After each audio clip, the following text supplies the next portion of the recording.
నమస్కారం మిత్రులారా. ఇండియా నుంచే యూఎస్ఏ సెక్షన్ 8 రియల్ ఎస్టేట్లో ప్రాపర్టీ ఎలా కొనాలి?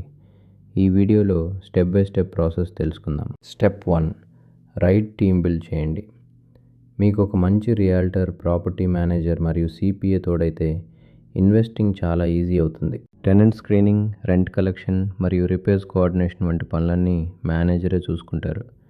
మీ డే టు డే తలనొప్పులు తగ్గుతాయి. సాధారణంగా మేనేజ్మెంట్ ఫీజు నెలవారీ రెంట్లో 7 నుండి 10% ఉంటుంది. క్వాలిటీ మేనేజర్ ఉంటేనే మీకు ప్రశాంతత లభిస్తుంది. మంచి మేనేజర్ని గుర్తించడానికి కొన్ని ప్రశ్నలు అడగండి. వాళ్ళకి సెక్షన్ 8 అనుభవం ఉందా? మంత్లీ రిపోర్ట్స్ ఇస్తారా? రిపేర్ ప్రాసెస్ ఎలా ఉంటుంది? కాల్స్ ఇగ్నోర్ చేయడం, క్లియర్ కాంట్రాక్ట్ లేకపోవడం రెడ్ ఫ్లాగ్స్. మేనేజర్కి మీపై నమ్మకం మరియు పారదర్శకత ఉండాలి. ఇండియా నుంచి కంట్రోల్ ఉంచడానికి సెపరేట్ బ్యాంక్ అకౌంట్ మరియు మంత్లీ ఇన్కమ్ అండ్ ఎక్స్పెన్స్ రిపోర్ట్స్ని రెగ్యులర్గా చెక్ చేస్తూ ఉండాలి. సరైన సిస్టమ్ మరియు డిసిప్లిన్ ఉంటే ఇండియా నుంచే యూఎస్ఏ సెక్షన్ 8 బిజినెస్ని విజయవంతంగా నిర్వహించవచ్చు. ఈ వీడియో ఉపయోగకరంగా అనిపిస్తే లైక్ చేయండి మరియు మరిన్ని వివరాల కోసం సబ్స్క్రైబ్ చేయండి. Thank you.